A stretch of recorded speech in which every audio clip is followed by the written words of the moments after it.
नमस्कार दोस्तों, कैसे आप सब। आप सभी ने कक्षा 11 में अध्याय 18 पढ़ लिया था। अब आप पढ़ेंगे अध्याय 19 जो कि है उत्सर्जी पदार्थ एवं निष्कासन। इस अध्याय में सबसे पहले आपको ये जानना है कि क्या पढ़ना है आखिर। तो इस अध्याय में आपको पढ़ना है कि कौन कौन से उत्सर्जी पदार्थ जीवों के शरीर में बनते हैं और उनका शरीर से बाहर निष्कासन किस प्रकार से होता है। तो यह अध्याय आपको यह सिखाएगा कि कैसे कैसे उत्सर्जी पदार्थ का निष्कासन हमारे शरीर से होता है। चलिए शुरू करते हैं। सबसे पहले हम इस अध्याय में पढ़ेंगे उत्सर्जी पदार्थ क्या होते हैं। सबसे पहला टॉपिक आपका कि उत्सर्जी पदार्थ आखिर क्या होते हैं। कौन से पदार्थ ऐसे होते हैं जिनका शरीर से बाहर निकलना बहुत ही जरूरी होता है। एक्सक्रीटरी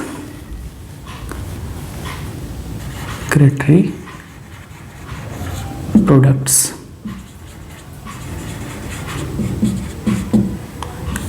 जितने भी जीव पाए जाते हैं पृथ्वी पर, उन सभी में उत्सर्जी पदार्थ बनता रहता है। कैसे बनता है ये? तो हमने आपको बताया था उपापचयी अभिक्रियाओं के बारे में, यानी मेटाबॉलिक रिएक्शंस। हमारे शरीर में जितने भी अभिक्रियाएं होती हैं उन्हें हम सम्मिलित रूप से क्या कहते हैं? उपापचयी अभिक्रियाएं, यानी मेटाबॉलिक रिएक्शंस।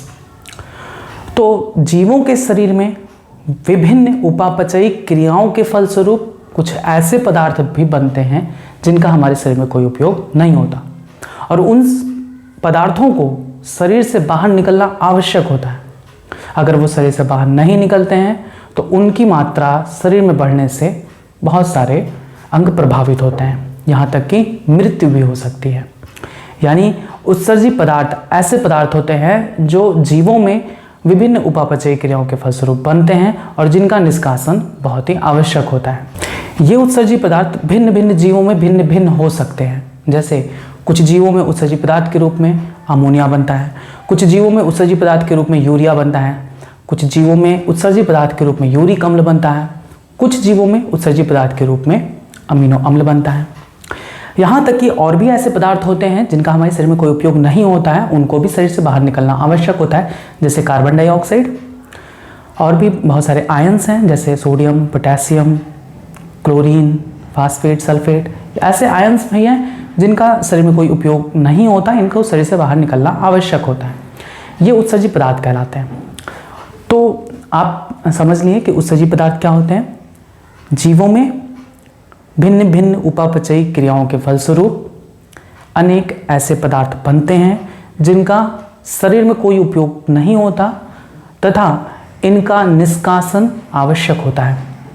ऐसे सभी पदार्थों को हम उत्सर्जी पदार्थ कहते हैं, जैसे अमोनिया, यूरिया, यूरिक अम्ल, अमीनो अम्ल, बहुत से आयंस जैसे sodium, potassium, chlorine, phosphate, sulphate, बहुत सारी गैसेज जिनमें सबसे प्रमुख गैस कार्बन डाइऑक्साइड।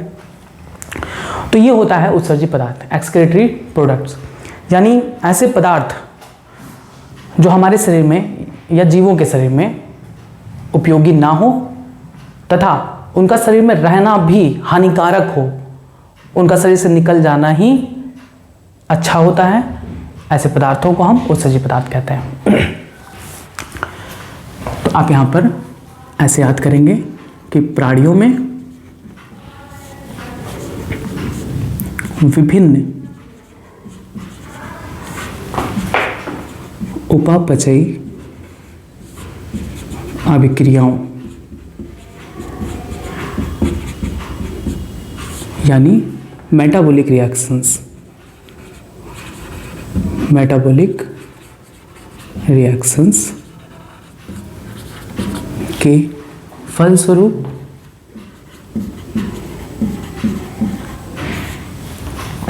बहुत से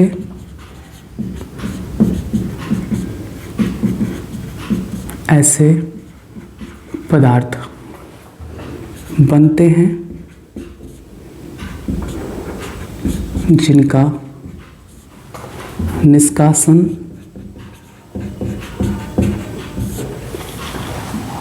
आवश्यक होता है।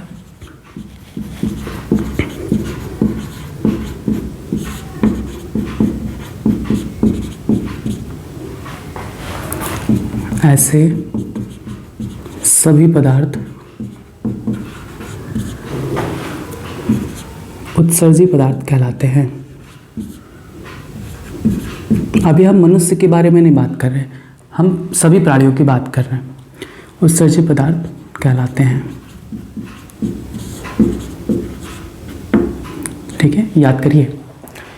प्राणियों में विभिन्न उपापचयी अभिक्रियाओं के फलस्वरूप ऐसे पदार्थ बनते हैं जिनका शरीर में कोई उपयोग नहीं है, अतः इनका शरीर से निष्कासन आवश्यक होता है, उत्सर्जी पदार्थ कहलाते हैं। जैसे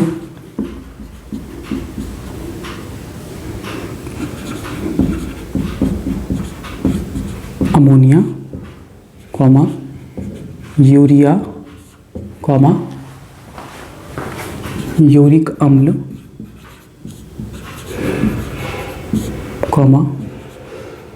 अमीनो अम्ल तथा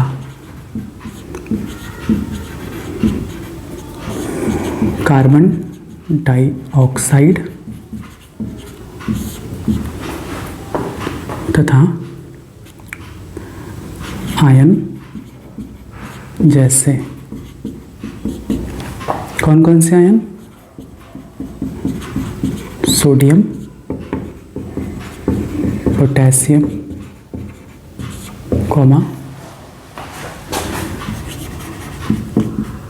क्लोरीन,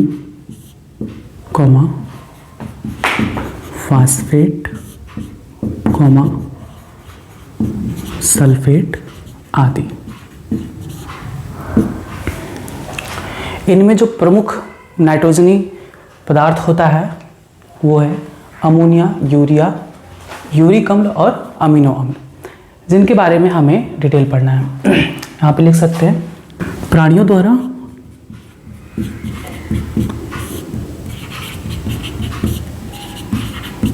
इन पदार्थों का आंशिक या पूर्णतया, ऐसे लिखेंगे, पदार्थों का पूर्णतया या आंशिक निष्कासन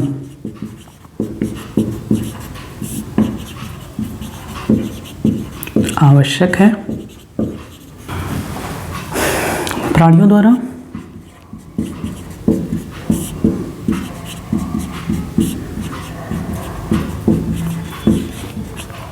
उत्सर्जित होने वाली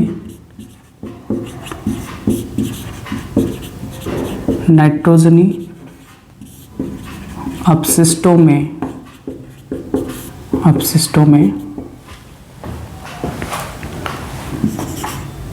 मुख्य अपशिष्ट कौन कौन है? अमोनिया, यूरिया, यूरिक अम्ल व अमीनो अम्ल हैं। ठीक, इतना याद करिए आप। उत्सर्जी पदार्थ क्या होते हैं? ऐसे पदार्थ या प्राणियों में विभिन्न उपापचयी क्रियाओं के फलस्वरूप ऐसे पदार्थ बनते हैं जिनका शरीर में कोई उपयोग नहीं होता, अतः उनका निष्कासन आवश्यक होता है। ऐसे सभी पदार्थों को हम उत्सर्जी पदार्थ कहते हैं। इनमें मुख्य रूप से कौन कौन से उत्सर्जी पदार्थ हैं? अमोनिया, यूरिया, यूरिक अम्ल और अमीनो अम्ल। और भी पदार्थ होते हैं, जैसे मैंने बताया कार्बन डाइऑक्साइड गैस, इसका भी निष्कासन आवश्यक होता है। बहुत सारे आयन जो कि एग्जाम्पल्स आपको दिए गए हैं, आप चाहे तो इसको पूरा याद कर सकते हैं। इन पदार्थों का पूर्णतया यानी कंप्लीटली निष्कासन जरूरी है, मतलब एक्सक्रीट हो जाए कंप्लीटली, ये भी आवश्यक है। या अगर कंप्लीट नहीं होते हैं तो पार्शियली थोड़ा बहुत इसका निकलना आवश्यक होता है।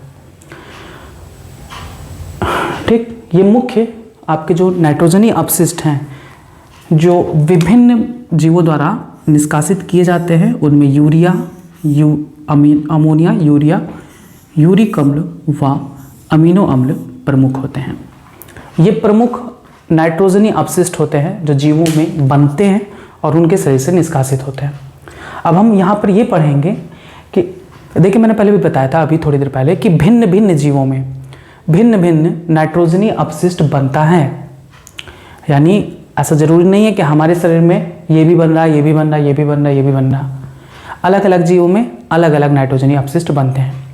जैसे बहुत सारे ऐसे जीव हैं जिनमें नाइट्रोजनी अपशिष्ट के रूप में अमोनिया बनता है।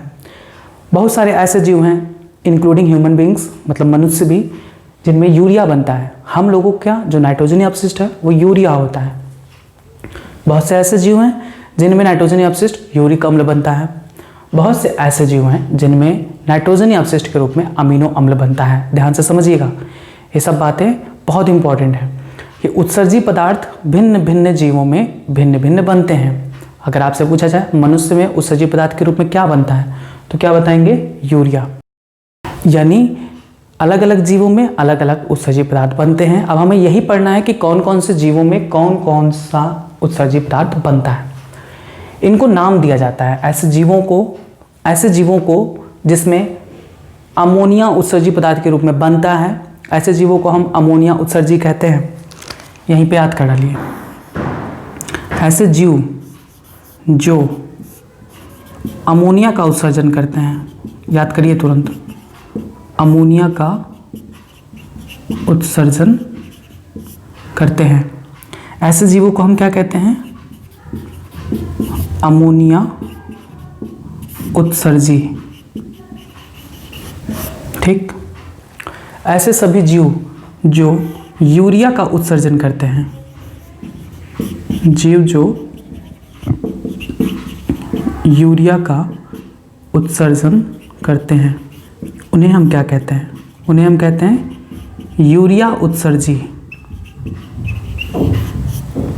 ऐसे सभी जीव जो यूरिक अम्ल का उत्सर्जन करते हैं, ऐसे जीवों को हम क्या कहते हैं? यूरिक अम्ल उत्सर्जी। ऐसे जीव जो अमीनो अम्ल का उत्सर्जन करते हैं, उन्हें हम अमीनो अम्ल उत्सर्जी कहते हैं, उत्सर्जी जीव कहते हैं। ध्यान से समझिएगा, ये तो बहुत इजी लग रहा है कि शब्द से ही क्लियर हो जा रहा है कि अमोनिया उत्सर्जी यानी अमोनिया का उत्सर्जन करते होंगे, यूरिया उत्सर्जी यानी यूरिया का उत्सर्जन करते होंगे, यूरिक अम्ल को उत्सर्जी यूरिक अम्ल उत्सर्जी करते होंगे, अमीनो अम्ल उत्सर्जी यानी अमीनो अम्ल का उत्सर्जन करते होंगे। यहाँ पर इस तरह से क्वेश्चंस नहीं पूछे जाते, ध्यान से समझिएगा। यहाँ पर आपको इंग्लिश में याद करना होगा ऐसे जीवों को क्या कहते हैं। ये क्वेश्चन बार बार पूछा जाता है। अमोनिया उत्सर्जी को कहते हैं अमोनोटेलिक। ठीक है, ये आपसे पूछा जाता है। अब ये कैसे पूछते हैं, इसको हिंदी में दे देंगे। अमीनो नहीं, अमोनोटेलिक जीव क्या होते हैं? तो अमोनोटेलिक जीव क्या होते हैं? ऐसे जीव जो अमोनिया का उत्सर्जन करते हैं। बात समझ में आई?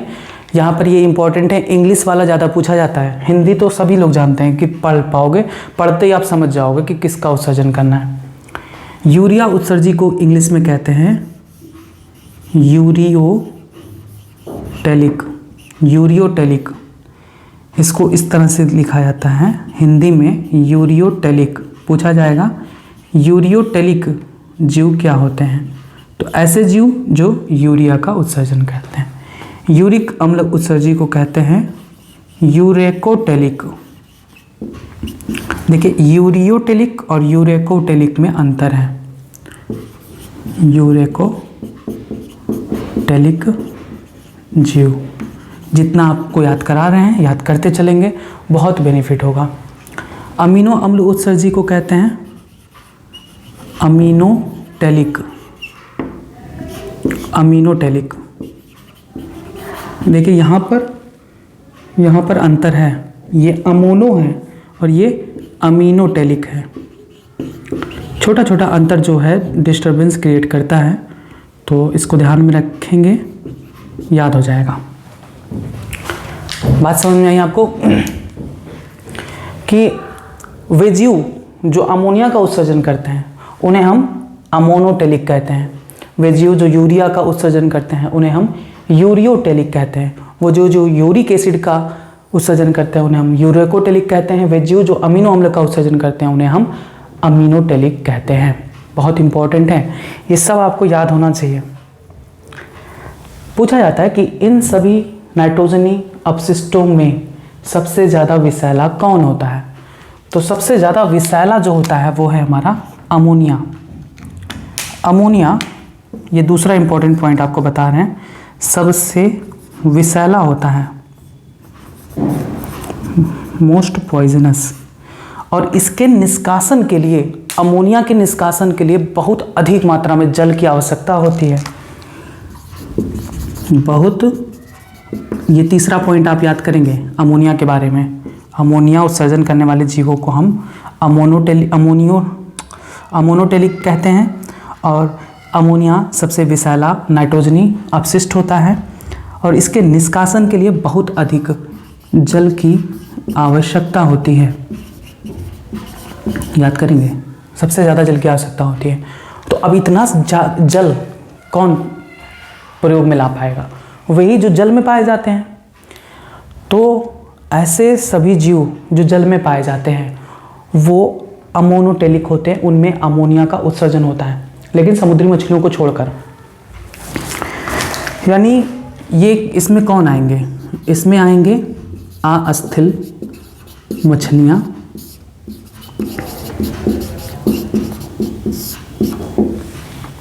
कॉमा उभयचर, जलीय उभयचर, जलीय उभयचर, कॉमा जलीय कीट। मतलब मैक्सिमम जो जल में रहने वाले प्राणी होते हैं उनको लगातार जल मिलता रहता है, तो उसके अकॉर्डिंग वो अमोनिया का उत्सर्जन करते हैं। तो ऐसे जीव जो अमोनिया का उत्सर्जन करते हैं हम अमोनोटेलिक जीव कहते हैं। यहाँ पर भी क्वेश्चन पूछने का पैटर्न अलग हो सकता है, आपसे क्वेश्चन ऐसे भी पूछा जा सकता है एग्जाम्पल देकर कि बताइए कौन सा जीव इसमें से अमोनोटेलिक है। ठीक, तो आपको एग्जाम्पल्स याद होने चाहिए। सबसे पहले आपने क्या याद किया कि उत्सर्जी पदार्थ क्या होते हैं? बहुत ईजी है। उत्सर्जी पदार्थ क्या होता है? प्राणियों में विभिन्न उपापचयी क्रियाओं के फलस्वरूप ऐसे पदार्थ बनते हैं जिनका शरीर में कोई यूज नहीं होता, अतः उनका शरीर से बाहर निकलना आवश्यक है। ऐसे सभी पदार्थों को हम उत्सर्जी पदार्थ कहते हैं, जैसे अमोनिया, यूरिया, यूरिक अम्ल, अमीनो अम्ल तथा आयन जैसे सोडियम, क्लोरीन, पोटेशियम, फ्लोराइड और सल्फेट, फास्फेट, ये सभी। फिर इनमें से मुख्य कौन है? अमोनिया, यूरिया, यूरिक अम्ल और अमीनो अम्ल। ऐसे जीव जो अमोनिया का उत्सर्जन करते हैं, उन्हें हम अमोनोटेलिक कहते हैं। ऐसे जीव जो यूरिया का उत्सर्जन करते हैं यूरियोटेलिक कहते हैं। ऐसे जीव जो यूरिक अम्ल का उत्सर्जन करते हैं यूरोकोटेलिक कहते हैं। और ऐसे जीव जो अमीनो अम्ल का उत्सर्जन करते हैं अमीनोटेलिक कहलाते हैं। अमोनिया इन सभी नाइट्रोजनी अपशिष्ट में सबसे विषैला होता है, अतः इसके निष्कासन के लिए सबसे अधिक जल की मात्रा चाहिए होती है, अधिक जल की मात्रा चाहिए होती है। तो जब ये जो मछलियाँ होती हैं, छोटी मछलियाँ जिनमें बोन्स नहीं होते हैं, और ऐसे जलीय कीट, उभयचर, वो डायरेक्ट क्या करते हैं? पानी के संपर्क में होते हैं, तो पानी की कमी ही नहीं है, तो अमोनिया को डायरेक्ट क्या करते हैं? अपने गलफड़े के द्वारा यानी गिल्स के द्वारा अमोनिया को पानी में भेजते रहते हैं, क्योंकि अमोनिया जल में घुलनशील होता है। जो अमोनिया बनता है वो रक्त के माध्यम से जब गलफड़े के पास आता है, गिल्स के पास आता है, तो अमोनिया जल के संपर्क में आते ही जल में घुलकर उनके शरीर से बाहर निकलता रहता है। अतः ऐसे जीवों में, अमोनोटेलिक जीवों में कोई किडनी वगैरह भी नहीं होती है, वृक्क भी नहीं होता, यानी इसमें उत्सर्जी अंग के रूप में सिर्फ गिल्स कार्य करते हैं, गलफड़े। इनमें कोई वृक्क या किडनी नहीं पाया जाता, कोई ज़रूरत ही नहीं है, क्योंकि ना उसको ब्लड से छानना है ना फिर किसी और पदार्थ में कन्वर्ट करना है। तो ऐसे पदार्थों को जब सीधे ही निकालना है तो उनमें कोई भी ऐसे पदार्थ अंग नहीं पाए जाते जो इनका अलग से निष्कासन करें। ये ध्यान से समझिएगा, रक्त में अमोनिया घुल जाते हैं और उन मछलियों के गलफड़े के पास पहुंचते हैं, रक्त के माध्यम से जल के संपर्क में आते ही सरल विसरण के द्वारा जल में चले जाते हैं, और इस प्रकार से अमोनिया का उत्सर्जन ये लोग करते हैं। यानी इनमें कोई अन्य उत्सर्जी अंग नहीं पाया जाता, जैसे वृक्क या किडनी नहीं पाई जाती। दूसरा आते हैं यूरिया उत्सर्जी जीव। ऐसे जीव जो यूरिया का उत्सर्जन करते हैं उन्हें हम यूरिया उत्सर्जी या यूरियोटेलिक कहते हैं। चूंकि यूरिया उतना विषैला नहीं होता, इसलिए इसको कम जल की आवश्यकता होती है। इसके निष्कासन के लिए कम जल की आवश्यकता होती है, लेकिन जल की तो आवश्यकता होती ही है। इसमें कौन कौन आते हैं? स्तनधारी,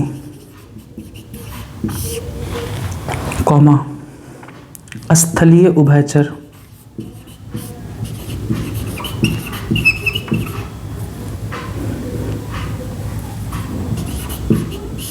व समुद्री मछलियाँ।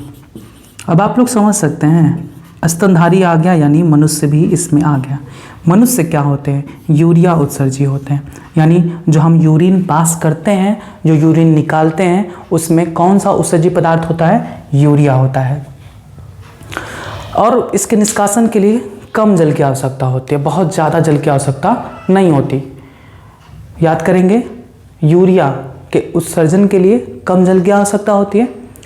यूरिया उत्सर्जी जीव कौन कौन से हैं? स्तनधारी, स्थलीय उभयचर और समुद्री मछलियाँ।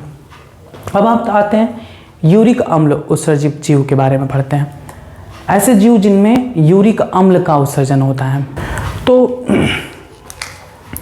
यूरिक अम्ल कौन कौन उत्सर्जित करते हैं? जितने भी सरीसृप हैं, यानी रेंगने वाले जितने भी प्राणी हैं, सरीसृप हो गए, पक्षी हो गए, जितने भी पक्षी हैं सभी, स्थलीय, घोंघों व कीटों में यूरिक अम्ल का निर्माण होता है। सरीसृप यानी रेंगने वाले जितने भी जीव हैं, सांप, गोजर, जो भी चीज़ें हैं, पक्षी, स्थलीय घोंघा, कीट, इन सभी में नाइट्रोजनी अपशिष्ट के रूप में क्या बनता है? यूरिक अम्ल। ध्यान रखेंगे, यूरिक अम्ल लेस टॉक्सिक होता है, यानी कम विषैला होता है, और इसके निष्कासन के लिए बहुत कम मात्रा में जल की आवश्यकता होती है। तो चूँकि ये लोग बहुत ज़्यादा जल के संपर्क में नहीं होते, ना पक्षी, ना सरीसृप, ना स्थलीय घोंघे, ना कीट, तो ज़्यादा जल के संपर्क में नहीं होते, तो ऐसे जीवों में प्रकृति ने ऐसा अनुकूलन बना रखा है कि ये लोग यूरिक अम्ल का प्रोडक्शन करते हैं, जिसके निष्कासन के लिए बहुत कम मात्रा में जल की आवश्यकता होती है। और ये जो यूरिक अम्ल का उत्सर्जन करते हैं वो पेस्ट के रूप में करते हैं। आपने देखा होगा, पक्षी वाइट कलर का पेस्ट निकालती है, वो वाइट कलर का पेस्ट क्या होता है? यूरिक अम्ल होता है। सरीसृप जितने भी छिपकली वगैरह हैं, ये सब क्या करते हैं? ये पेस्ट के रूप में यूरिक अम्ल का उत्सर्जन करते हैं। अब कुछ जीवों में अमीनो अम्ल का उत्सर्जन भी होता है। देखिए, ऐसे कुछ जीव हैं जिनमें प्रोटीन के पाचन के फलस्वरूप, प्रोटीन से ही अमीनो अम्ल बनता है, तो प्रोटीन का जब पाचन होता है तो अमीनो अम्ल बनता है। ये अमीनो अम्ल रक्त के माध्यम से जब यकृत में जाता है तो यकृत में डीएमिनेशन होता है और इस अमीनो अम्ल से अमोनिया बनती है। कुछ ऐसे जीव हैं जो अमोनिया का उत्सर्जन करते हैं, ठीक है, लेकिन कुछ ऐसे जीव हैं जो डायरेक्ट अमीनो अम्ल का उत्सर्जन करते हैं। तो ऐसे कौन से जीव हैं जो अमीनो अम्ल का उत्सर्जन करते हैं? एग्जाम्पल, इकाइनोडर्मेटा के सभी प्राणी, इकाइनोडर्मेटा संघ के सभी प्राणी, सीपी यूनियो जो समुद्र में के किनारे आप देख सकते हैं सीपी पाई जाती है, इकाइनोडर्मेटा, सीपी, घोंघा, इन सभी में अमोनिया का भी उत्सर्जन होता है। लेकिन अगर मान लीजिए कि अमोनिया उत्सर्जन के फलस्वरूप अमीनो अम्ल की मात्रा ज़्यादा है तो अमीनो अम्ल का भी डायरेक्ट उत्सर्जन ये लोग करने लगते हैं। तो ऐसे प्राणी को हम क्या कहते हैं? अमीनोटेलिक ऑर्गेनिज्म से अमीनोटेलिक जीव। बहुत इंपॉर्टेंट है यहाँ पर ये चीज़ें याद करना कि कौन कौन से जीवों में कौन कौन सा उत्सर्जी पदार्थ बनता है और उनके निष्कासन के लिए कितने जल की आवश्यकता होती है।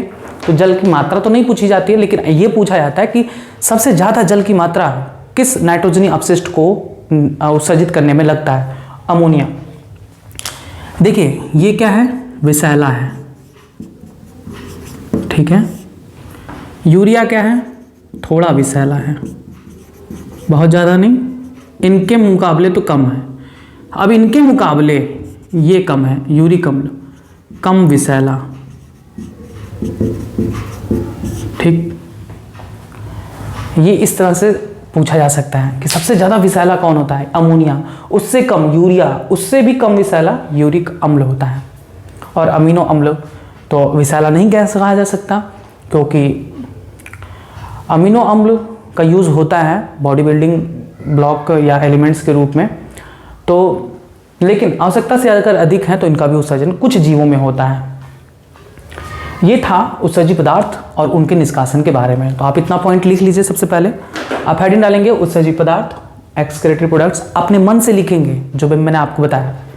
क्या लिखेंगे, प्राणियों में विभिन्न उपापचयी अभिक्रियाओं के फलस्वरूप ऐसे पदार्थ बनते हैं जिनका शरीर में कोई उपयोग नहीं होता, अतः इन सभी पदार्थों को शरीर से निष्कासित होना आवश्यक है। बहुत से अपशिष्ट पदार्थ जैसे अमोनिया, यूरिया, यूरिक अम्ल, अमीनो अम्ल तथा गैसेस जैसे कार्बन डाइऑक्साइड तथा आयन जैसे पोटेशियम, सोडियम, क्लोरीन, फास्फेट तथा सल्फेट आदि बनते हैं, जिनका पूर्णतया या आंशिक रूप से निष्कासन आवश्यक होता है। फिर आप लिखेंगे प्राणियों द्वारा आपने लिख लिया। फिर लिखेंगे प्राणियों द्वारा उत्सर्जित होने वाली नाइट्रोजनी अपशिष्टों में मुख्य रूप से अमोनिया, यूरिया, यूरिक अम्ल तथा अमीनो अम्ल आते हैं। अब आप हेडिंग डाल के लिखेंगे सबको। सबसे पहले हेडिंग डालेंगे आप अमोनोटेलिक जीव, या इंग्लिश में अमोनोटेलिक ऑर्गेनिज्म, या आप ऐसे सीधे याद कर सकते हैं अमोनोटेलिक, AMMONOTELIC, अमोनोटेलिक। लिखेंगे वे जीव जिनमें उत्सर्जी पदार्थ के रूप में अमोनिया का निर्माण होता है, उन्हें अमोनिया उत्सर्जी या अमोनोटेलिक जीव कहा जाता है।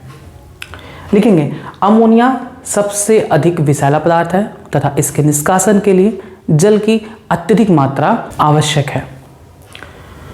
अमोनिया अत्यधिक विषैला होता है जिसके निष्कासन के लिए अत्यधिक जल की मात्रा आवश्यक है। आगे लिखेंगे अमोनिया के निष्कासन की प्रक्रिया को क्या कहते हैं। अमोनिया के निष्कासन की प्रक्रिया को अमोनियोत्सर्ग या अमोनोटेलिज्म कहते हैं। अमोनिया के निष्कासन की प्रक्रिया को अमोनियोत्सर्ग या अमोनोटेलिज्म कहते हैं। लिखेंगे अनेक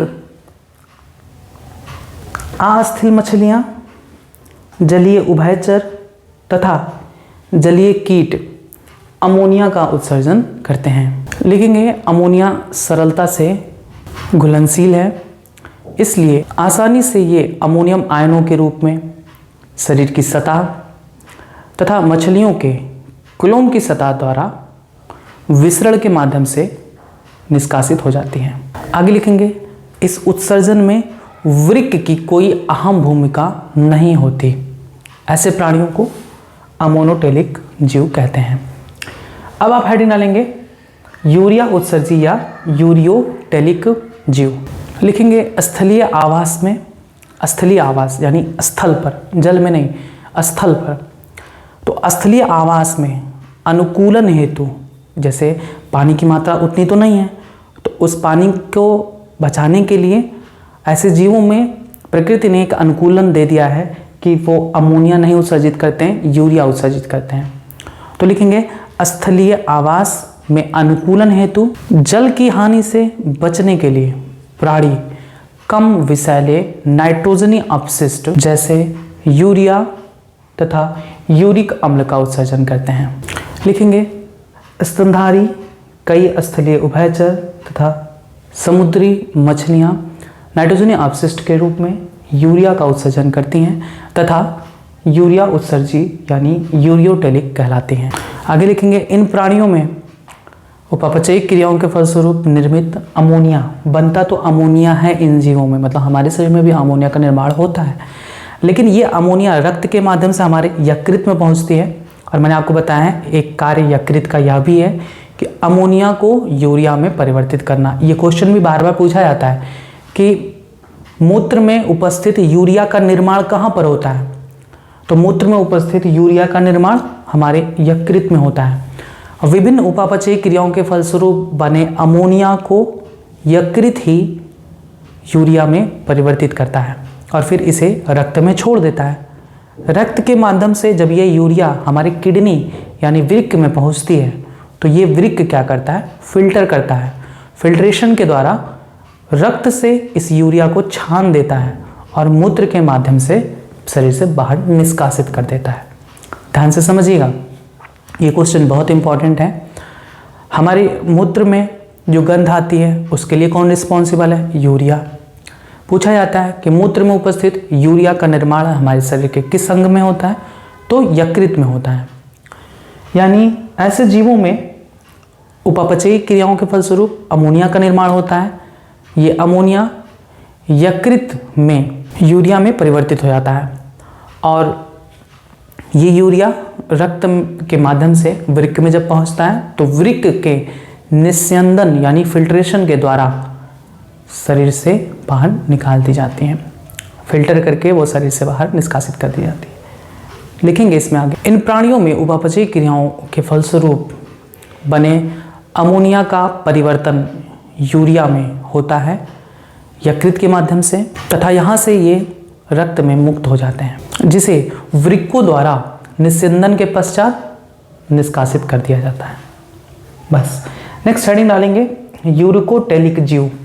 लिखेंगे इसमें सरीसृपों, पक्षियों, स्थलीय घोंघों तथा कीटों में नाइट्रोजन अपशिष्ट के रूप में यूरिक अम्ल बनता है जो जल की कम मात्रा के साथ गोलिकाओं या पेस्ट के रूप में बाहर निष्कासित की जाती हैं। अतः ये जीव यूरिक अम्ल उत्सर्जी कहलाते हैं यानी यूरिकोटेलिक कहलाते हैं। नेक्स्ट आप हेडिंग डालेंगे आखिरी अमीनो अम्ल उत्सर्जी यानी एमिनोटेलिक ऑर्गेनिज्म।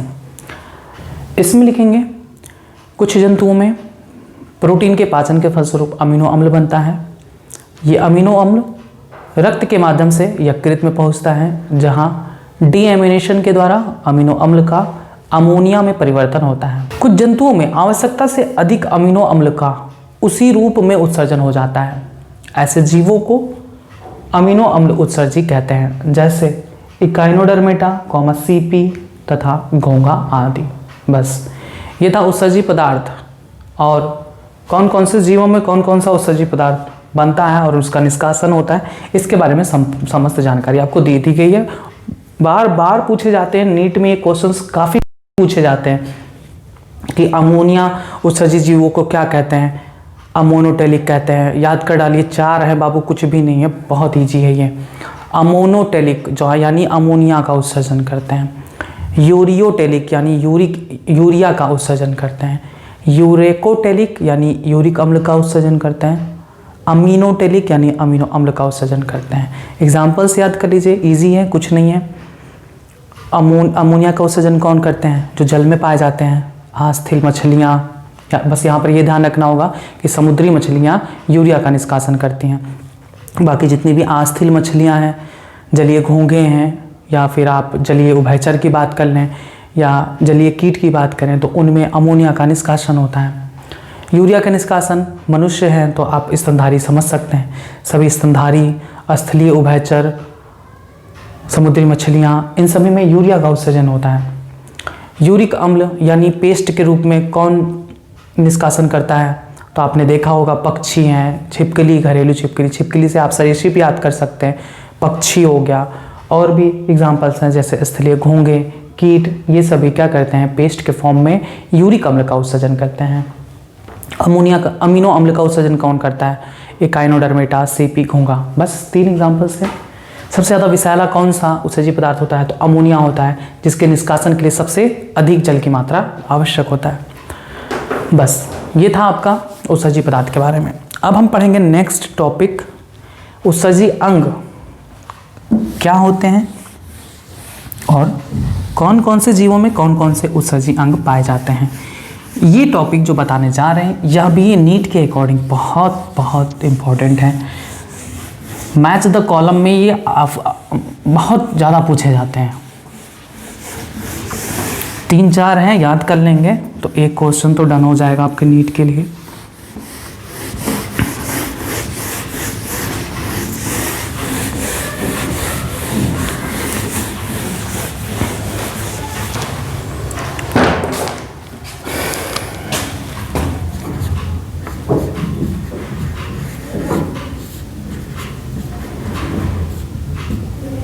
उत्सर्जी अंग क्या होते हैं?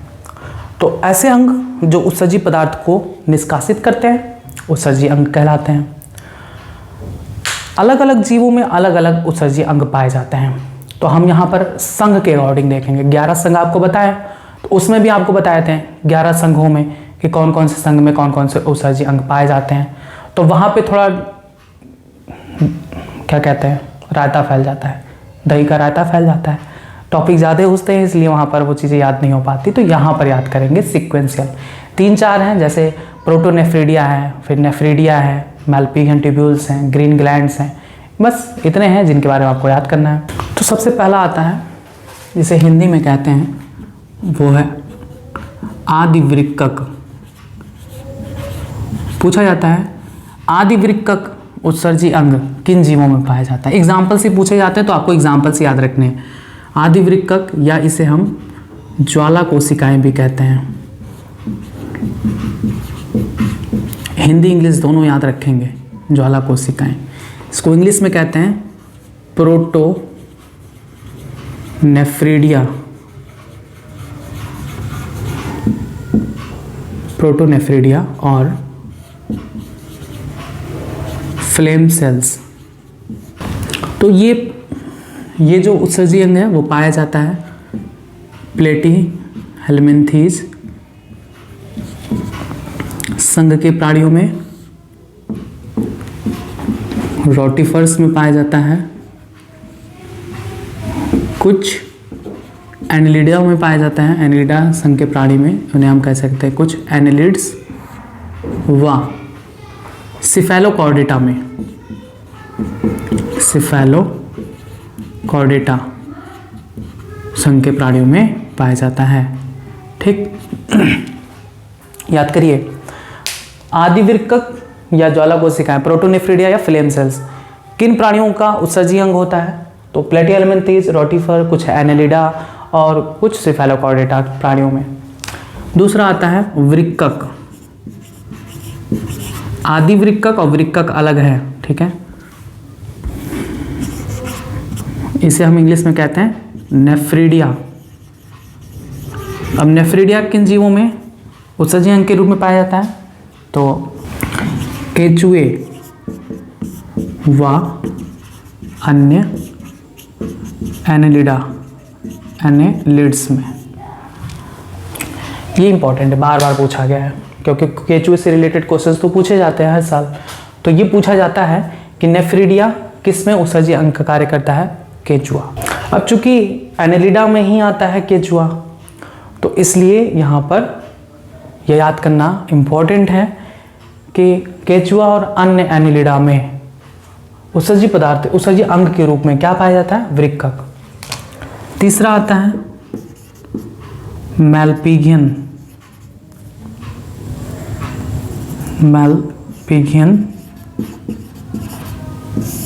नलिकाएं, इंग्लिश में मैल्पिगियन ट्यूब्यूल्स। किन जीवों में उत्सर्जी अंग के रूप में पाया जाता है? आर्थ्रोपोडा संघ के प्राणियों में, जैसे तिलचट्टा,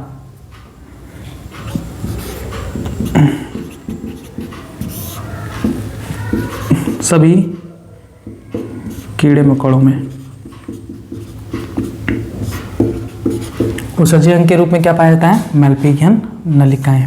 नेक्स्ट आता है चौथा, श्रृंगिक ग्रंथियां, या इसे हम हरित ग्रंथियां भी कहते हैं। श्रृंगिक ग्रंथियां या हरित ग्रंथियां, इसे इंग्लिश में कहते हैं एंटीनल ग्लैंड और ग्रीन ग्लैंड। ग्रीन ग्लैंड किन में पाया जाता है ये उत्सर्जी अंग के रूप में? तो ये पाया जाता है झींगा में, झींगा जैसे क्रस्टेशियंस में, क्रस्टेशियन जीवों में। ठीक, पहले याद करेंगे आप, इतना ही है। बाकी आप वृक्क का जानते ही हैं, जितने भी स्तनधारी हैं उनमें वृक्क यानी किडनी पाया जाता है जो उत्सर्जी अंग के रूप में कार्य करता है। यहाँ पे आप पहले याद करेंगे उत्सर्जी अंग के रूप। उत्सर्जी अंग में सबसे पहला आता है आदि वृक्कक, इसे हम ज्वाला कोशिका यानी फ्लेम सेल्स भी कहते हैं, इंग्लिश में प्रोटोनिफ्रिडिया या फ्लेम सेल्स। किन में पाया जाता है उत्सर्जी अंग के रूप में? प्लेटीहेल्मिन्थेस, रोटिफर, कुछ एनेलिडा और सिफेलोकॉर्डेटा में। याद करिए तुरंत, किन में पाया जाता है? प्लेटीहेल्मिन्थेस, रोटिफर, कुछ एनेलिडा तथा सिफेलोकॉर्डेटा में। दूसरा आता है वृक्कक यानी नेफ्रिडिया, किसमें उत्सर्जी अंग के रूप में पाया जाता है? केचुए व अन्य एनेलिडा में। तीसरा आता है मैल्पिघियन नलिका, किसमें उत्सर्जी अंग के रूप में कार्य करता है? आर्थ्रोपोडा समूह के जंतुओं में यानी कीड़े मकोड़ों में। आखिरी आता है श्रृंगिक ग्रंथियां या हरित ग्रंथियां यानी एंटीनल ग्लैंड या ग्रीन ग्लैंड, किसमें उत्सर्जी अंग के रूप में कार्य करता है? झींगा या क्रस्टेशियंस में। बस ये था आज का टॉपिक, जिसमें आपको थोड़ा सा इंट्रोड्यूस किया गया इस चैप्टर्स के बारे में, उत्सर्जी पदार्थ और उत्सर्जी अंगों के बारे में आपको बताया गया। ये इंपॉर्टेंट है, आप इसको एकदम याद कर डालिएगा। और इसके आगे जो भी टॉपिक होगा जो है मानव में उत्सर्जी अंग के बारे में, थोड़ा सा मैं आपको बता दे रहा हूँ, उसको याद कर लीजिएगा। अगले पार्ट में हम इसको डिटेल बताएंगे। फिर अगला जो टॉपिक है इसके बाद, पहले इसके बारे में आप लिख लीजिए। पहले आप हेडिंग डालिए, आदि वृक्क का क्या? ज्वाला कोशिकाएं। लिखेंगे प्लेटीहेल्मिन्थेस, रोटिफर तथा एनेलिडा व सिफेलोकॉर्डेटा संघ के प्राणियों में ये उत्सर्जी अंग के रूप में कार्य करता है। दूसरा आप हेडिंग डालेंगे वृक्कक यानी नेफ्रिडिया। लिखेंगे केंचुए व अन्य एनेलिडा में नलिकाकार उत्सर्जी अंग वृक्कक पाए जाते हैं। आगे लिखेंगे वृक्कक नाइट्रोजनीय अपशिष्टों का उत्सर्जन करने तथा द्रव्य तथा आयनों का संतुलन बनाए रखने में सहायक होते हैं। तीसरा हेडिंग डालेंगे मैल्पिघियन नलिकाएं। लिखेंगे तिलचट्टों सहित अन्य आर्थ्रोपोडा संघीय प्राणियों में मैल्पिघियन नलिका उत्सर्जी अंग के रूप में कार्य करती है। लिखेंगे मैल्पिघियन नलिका उत्सर्जन तथा परासरण नियमन में सहायक होते हैं। ये क्वेश्चन भी बहुत इंपॉर्टेंट है कि आर्थ्रोपोडा संघ के प्राणियों में उत्सर्जन तथा परासरण नियमन का कार्य कौन करता है? तो वो है मैल्पिघियन नलिकाएं। आखिरी आप लिखेंगे श्रृंगिक ग्रंथियां या हरित ग्रंथियां। लिखेंगे झींगा जैसे क्रस्टेशियन जीवों में उत्सर्जी अंग के रूप में कार्य करता है। बस अब इसके बाद का टॉपिक है मनुष्य में उत्सर्जी तंत्र या मनुष्य का उत्सर्जी तंत्र। देखिए तंत्र किसे कहते हैं? जब कई सारे अंग एक साथ एक ही कार्य को करने में सहायता करते हैं, तब हम वहां पर उत्सर्जी तंत्र कहते हैं।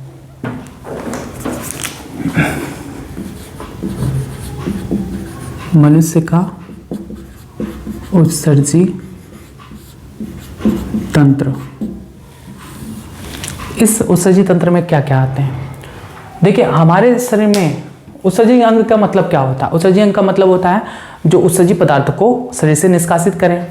तो हमारे शरीर में कई उत्सर्जी अंग हैं, जैसे त्वचा भी तो उत्सर्जी अंग है, क्योंकि इससे भी पसीने के माध्यम से बहुत सारे अपशिष्ट पदार्थ शरीर से बाहर निकलते रहते हैं। फेफड़ा भी तो उत्सर्जी अंग है, जो कार्बन डाइऑक्साइड को बाहर निकालता है। लेकिन अगर आपसे पूछा जाए कि मुख्य उत्सर्जी अंग कौन है, तो वो है हमारे किडनी यानी वृक्क। दोनों क्षेत्र में, दोनों साइड में पाए जाते हैं। वृक्क यानी किडनी हमारा मुख्य उत्सर्जी अंग होता है। वृक्क के साथ साथ कुछ ऐसे भी और भी अंग हैं जो उत्सर्जन में सहायक करते हैं। इन सभी को सम्मिलित रूप से हम उत्सर्जी तंत्र कहते हैं। तो मनुष्य के उत्सर्जी तंत्र में क्या क्या आते हैं? तो मनुष्य के उत्सर्जी तंत्र में आता है एक जोड़ी वृक्क यानी किडनी,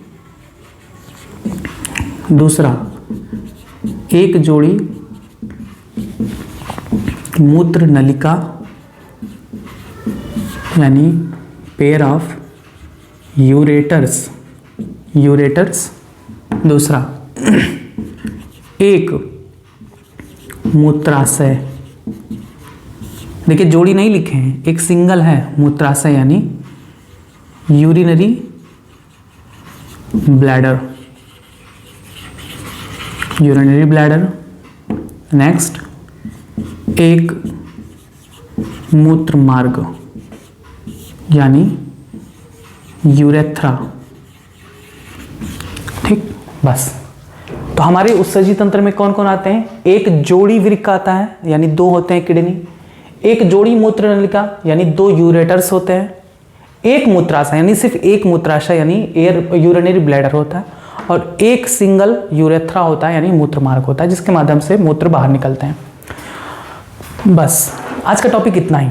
आज के टॉपिक का आपका ये वर्क है कि आपको संपूर्ण बातें तो याद करनी ही करनी है, अगले पार्ट की तैयारी के लिए आपको ये चीज़ भी याद रखनी होगी कि मनुष्य के उत्सर्जन तंत्र में कौन कौन से आते हैं।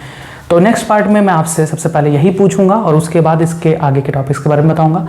कुछ क्वेश्चंस हैं इस टॉपिक से रिलेटेड, जिसके आंसर्स आप हमको दे दीजिएगा। मेरा इस टॉपिक से सबसे पहला क्वेश्चन है, अमोनिया उत्सर्जी जीवों को क्या कहा जाता है? दूसरा, यूरिया उत्सर्जी जीवों को क्या कहते हैं? तीसरा, यूरिक अम्ल उत्सर्जी जीवों को क्या कहा जाता है? सबके जवाब आपको इंग्लिश में ही देना है। और अमीनो अम्ल उत्सर्जी जीवों को क्या कहा जाता है? इसके बाद कुछ क्वेश्चंस जैसे बताइए। नेक्स्ट क्वेश्चन है, नेफ्रीडिया यानी वृक्क किन जीवों में उत्सर्जी अंग के रूप में कार्य करता है? नेक्स्ट क्वेश्चन, मेलपिगियन नलिका किन जीवों में उत्सर्जी अंग के रूप में कार्य करता है? प्रोटोनेफ्रीडिया यानी ज्वाला कोशिकाएं या इसे हम आदि वृक्क भी कहते हैं, किन जीवों में उत्सर्जी अंग के रूप में कार्य करता है? और आखिरी, ग्रीन ग्लैंड किन जीवों में उत्सर्जी अंग के रूप में कार्य करता है? बस इतने क्वेश्चंस हैं। इन क्वेश्चंस के आंसर्स आप अच्छी तरीके से जानते हैं, क्योंकि अभी मैंने आपको याद करा दिया है। तो इसके कमेंट में आप आंसर जरूर दीजिए इन सभी क्वेश्चंस के। और जुड़े रहें बायोलॉजी निधि चैनल के साथ। धन्यवाद।